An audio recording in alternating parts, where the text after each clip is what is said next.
हिंद सांस्कृतिक मंच के तत्वाधान में 12 अगस्त सोमवार को बोल बम कावड़ यात्रा का आयोजन किया जा रहा है, जिसको लेकर बुधवार को खंडेलवाल धर्मशाला में मंच संयोजक दिलीप सिंह शेखावत द्वारा एक बैठक का आयोजन किया गया, जिसमें कावड़ यात्रा को लेकर मंच के कार्यकर्ताओं एवं पदाधिकारियों को दिशा निर्देश दिए एवं कावड़ यात्रा को भव्यता प्रदान करने के लिए अपनी बात रखी। बैठक का संचालन सज्जन सिंह शेखावत ने किया व आभार मंच अध्यक्ष दिनेश अग्रवाल ने माना। गाँव से उठाएंगे तो अगर आप ज़्यादा बोलोगे तो सुबह चलेंगे तो पहुंच नहीं सकते 30 किलोमीटर, उस दिन वो फिर 60 किलोमीटर चलेंगे, चल नहीं पाएंगे। हो सकता है कि हमें व्यवस्था करनी पड़ेगी, तो सोमवार रविवार को मुक्तेश्वर महादेव मंदिर पर ही जो लोग आ जाएंगे उन लोगों की हम लोग व्यवस्था करेंगे। रविवार के दिन 11 तारीख को चालू हो जाएगी, 10 बजे हम लोग कावड़ उठा लेंगे। लेकिन रविवार के दिन हमारी बहुत सारी व्यवस्थाएं रहती है। रविवार को हमारे जो आदरणीय राजेंद्र भाई साहब यहाँ पर बैठे हुए हैं और भी रमेश जी भाई साहब और ये सब लोग आए नहीं, वो लोग कैसे जाते हैं सब लोग, कुछ कार्यकर्ता मुकेश राठौड़ बेटा उसकी टीम, कुछ बाद में अन्य कई कार्यकर्ता जाते हैं। रविवार के दिन हम लोग जितनी भी हमारी जल की कुप्पियाँ रहती है वो सारी जल की कुप्पियाँ हम लोग 4-5 कावड़ अच्छी बनवाओ, मजा आएगा। जैसे हरिद्वार वगैरह में कावड़ को अच्छी सजा के लाता है आदमी, यहाँ भी केवल एक बंदा आता है जो कावड़ को बहुत जबरदस्त सजा के लाता है, तो वो बंदा अपने ही कंधों तक वहाँ तक महाकाल बाबा तक जाते हैं।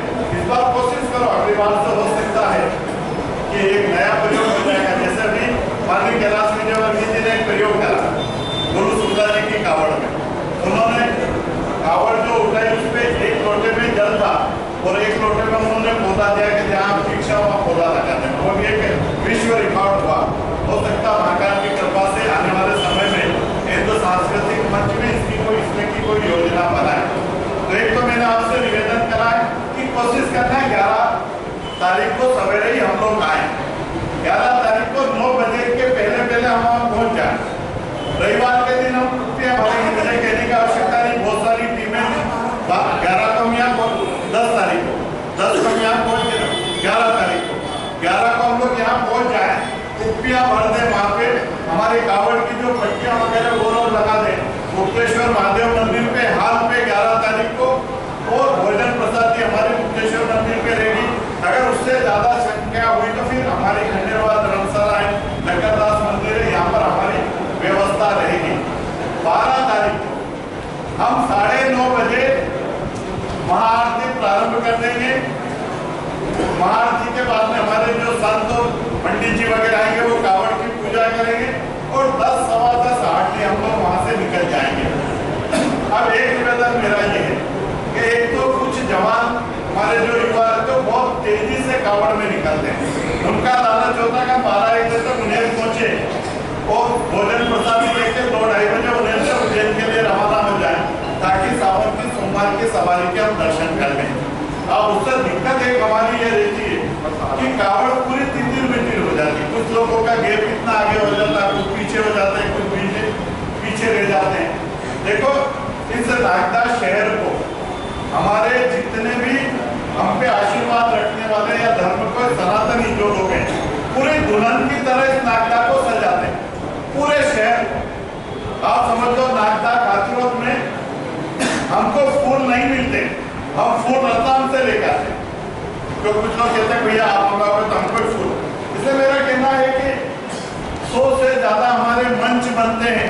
अब इतनी बड़ी संख्या में हमारी तैयारी होती है, तो कावड़ और प्रशासन के लोग भी हमारी व्यवस्था करते हैं, वो हमसे मदद चाहते हैं, वो चाहते हैं कावड़ निर्विघ्न संपन्न हो जाए, इसलिए कावड़ को तेज नहीं चले। अब एक सावधानी कावड़ में रखना है, बहुत सारे जो संस्था के लोग रहते हैं वो केले बांटते हैं।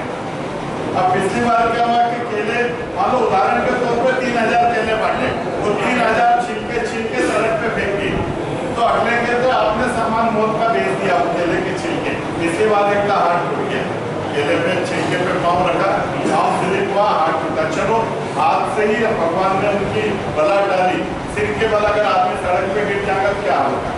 इसलिए केले अगर कोई बांटता है तो केले खाओ तो साइड में नाली वाली में फेंक दो, वो संभावना भी 0 रहेगी, क्योंकि आप झुकोगे और पीछे से किसी ने टल्ला दे दो तो आप गिर जाओगे। आप गिर गए, आपका मान लो किसी ने आसपास पाँव वगैरह रख दिया, कुछ घटना दुर्घटना हो गई, घटना ऐसे ही घटित होती। इसलिए केला खाने वाले मामले में हम सावधानी रखें। हम अगर पट्टी उठाएं तो फिर उसको तोड़े नहीं। देखो पैसा खूब लगता है, हम क्या करते हैं, यहाँ से पट्टी उठाते हैं और थोड़ी बहुत दूर ले गए और फिर गले में हम लोग टुप्पी को टांग देते हैं। मेरा कहना है पट्टी उठाओ, हम 2 टुप्पी उठाते हैं, 2 लोग मिलकर एक पट्टी उठा लो, उसको भागकर बाबा तक लेके आओ। कावड़ का जल भगवान महाकाल को अभिषेक के रूप में चढ़ेगा, इसलिए उसकी पवित्रता रखना भी बहुत जरूरी है।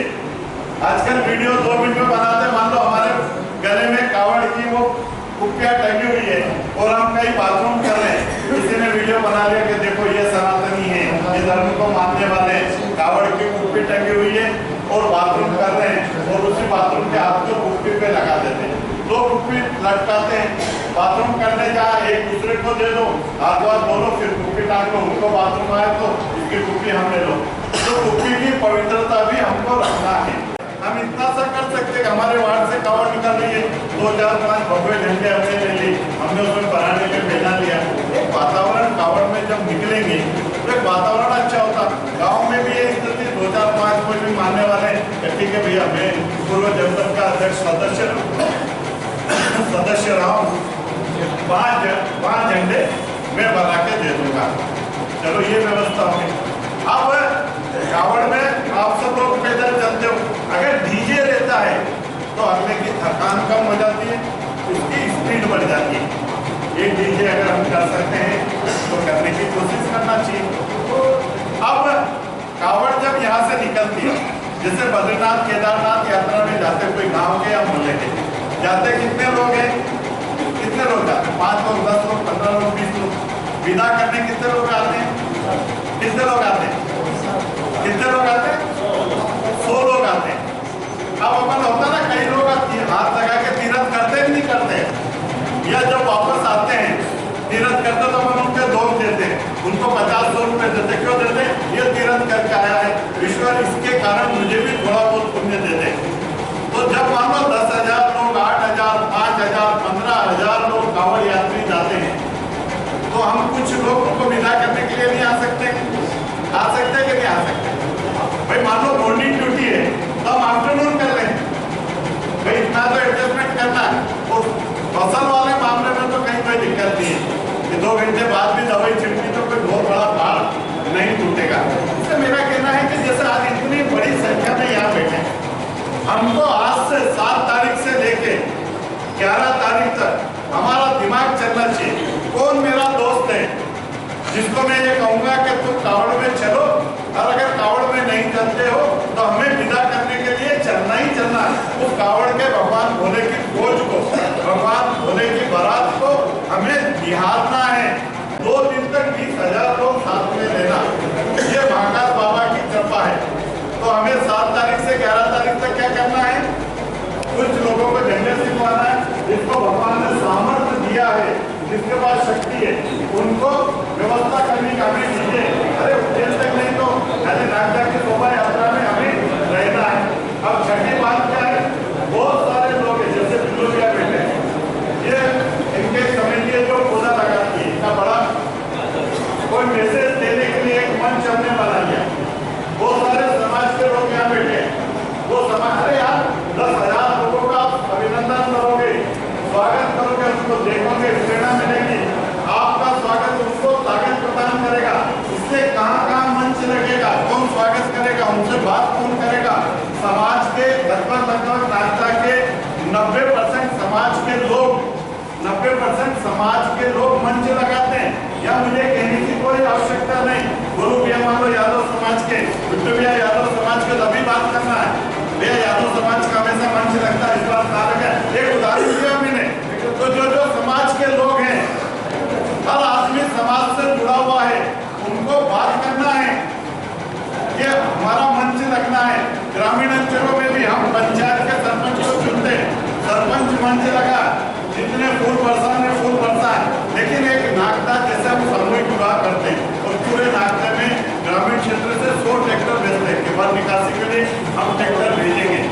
इसलिए 7 तारीख से 11 तारीख तक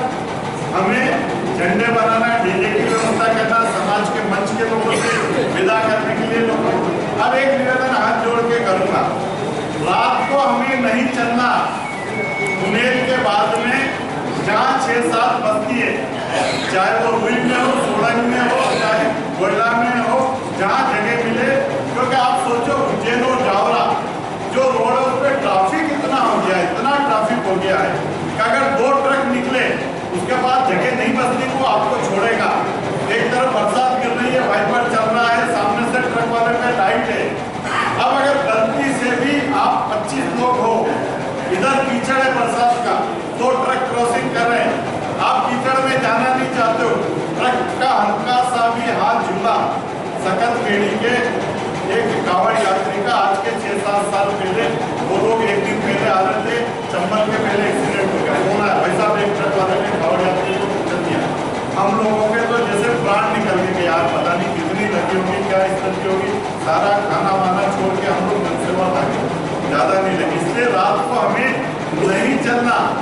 दूसरे दिन 13 तारीख को सुबह हम लोग रेल से 3:30-4 बजे उठते हैं, उठ के निकलते सबसे पहले नहाने का, फ्रेश होने का जगह गंभीर। उस गंभीर में आप पहुंच जाओगे आधा-पौन घंटे में। 4 बजे निकलोगे मतलब 4:45 बजे अंधेरा रहेगा। उस अंधेरे में पानी की गति और गहराई दोनों का पता नहीं लगा सकते।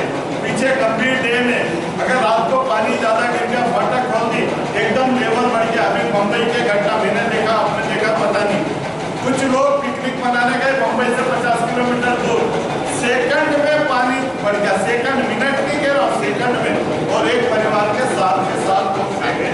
इसलिए नदी नालों में नहाने से पहले हमें सावधानी रखना है। हमारे साथ में माता बहनें भी जाती है, उज्जैन में बहुत भीड़ रहती है, इसलिए वो बहनों को हम वार्ड से, गांव से लेके जाते हैं। हमारी जवाबदारी को सुरक्षित गांव और मंदिर तक वापस आ जाए, दर्शन कराना, दसोड़ा धर्मशाला इस साल भी है, वहाँ पे भोजन कराना और उनको टाइम से नाश्ता लेके आना, ये जवाबदारी भी हमारी है। अभी तक हमारे पास संख्याएं आना प्रारंभ नहीं हुई, मुझे उज्जैन लिखित में भेजना है, इसलिए 1-2 दिन में, क्योंकि हमें यहाँ पे सत्यनारायण भैया बैठे, जो हमारा पूरा खड़े हो ना, सत्यनारायण भैया, आइए खड़े हो ना, आपके लिए जोरदार ताली बजाओ। उनका पूरा ग्रुप रहता है जो भोजन की हमारे पिछले 13 साल से व्यवस्था करें। हमारे देशपाल जी, ताली बजाओ इनके लिए। हम सबसे ज्यादा परेशान इनको करते हैं, यहाँ विचार कम बढ़ गई, यहाँ ये हो गया, यहाँ ये हो गया, डांट भी सुनते हैं, भागते भी हैं, हमको बताते भी हैं, लेकिन हमको हमारी व्यवस्था कावड़ के लिए करते हैं। तो अब इनको भी मुझे बताना कितनी मेट लाना, सत्तावटिया रोज पूछ रहे हैं कि कितने का खाना बनाना, कितने का नाश्ता। जैसे इन्होंने बनती लकड़ी आती है, लकड़ी हाथ में कैसे भी भैया में वो जो निर्देश अली भाई साहब के द्वारा हम सबको बताए गए हैं, विशेष रूप से 11 तारीख को उनको जो कुटिया भरने वाला काम है, तो जितने भी कांवड़ यात्री आते हैं उन सबकी भोजन की व्यवस्था हम करते रहेंगे, उनको ठहरने की व्यवस्था करते हैं। उन सब में पूरी जो टीमें हमेशा लगती है, वो और भी कोई सहयोग करना चाहता तो सब लोग सहयोग करें। हमें संक्षिप्त उद्बोधन के लिए माननीय पूर्व नगरपालिका अध्यक्ष द्वारा आयोजित आज इस व्रत बैठक में हम सबका मार्गदर्शन कर रहे आदरणीय हमारे वरिष्ठ नेता, इस कांवड़ के कर्ता धर्ता विधायक आदरणीय दिलीप सिंह शेखावत साहब, हमारे हिंद सांस्कृतिक मंच के अध्यक्ष आदरणीय दिनेश जी अग्रवाल साहब, हमारे ग्रामीण के पूर्व मंडल अध्यक्ष आदरणीय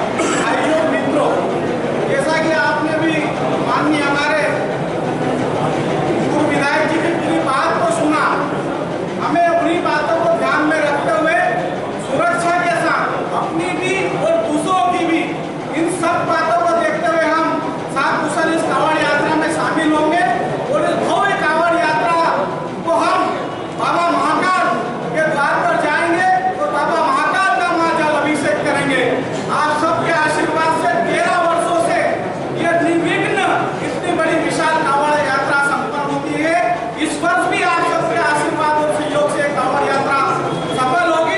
आप सभी लोग बड़ी संख्या में यहाँ पर उपस्थित हुए, आप सभी लोगों का मैं स्वागत अभिनंदन करता हूँ। आप सब ने मेरी बात को सुना, उसके लिए धन्यवाद देता हूँ। समिति के सभी लोग पूरी ताकत से इस कांवड़ में लगेंगे। ये धार्मिक आयोजन, ये हम सब का आयोजन है, पूरे नगर का आयोजन है और हर साल की तरह इस साल भी ये आयोजन बड़े स्तर पे होगा। आप सभी को बहुत बहुत बधाई, शुभकामनाएं, धन्यवाद।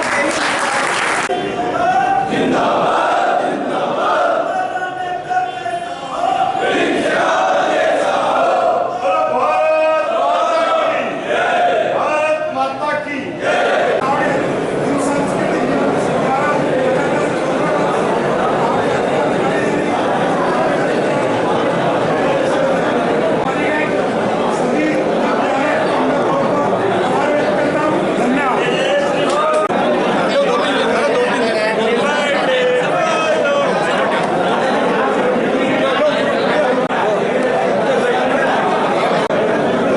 हिंद सांस्कृतिक मंच समाज की एक बड़ी धार्मिक और सामाजिक संस्था है। 14 वर्ष पूर्व हिंद सांस्कृतिक मंच ने कुछ चंद कार्यकर्ताओं के साथ में कांवड़ यात्रा प्रारंभ करी, जो बाबा मुक्तेश्वर का चंबल से अभिषेक करके माँ चंबल का जल लेके और भगवान महाकाल का अभिषेक करते हैं। इस बार भी 12 अगस्त को प्रातः 10 बजे हम लोग मुक्तेश्वर भगवान को प्रणाम करके जलाभिषेक करके कांवड़ यात्रा प्रारंभ होगी। पहला पड़ाव हमारा उन्हेल में होगा और 13 तारीख को हम बाबा महाकाल का जलाभिषेक करेंगे।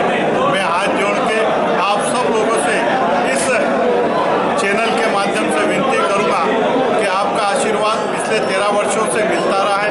इस वर्ष भी आपका आशीर्वाद, समर्थन, सहयोग मिले।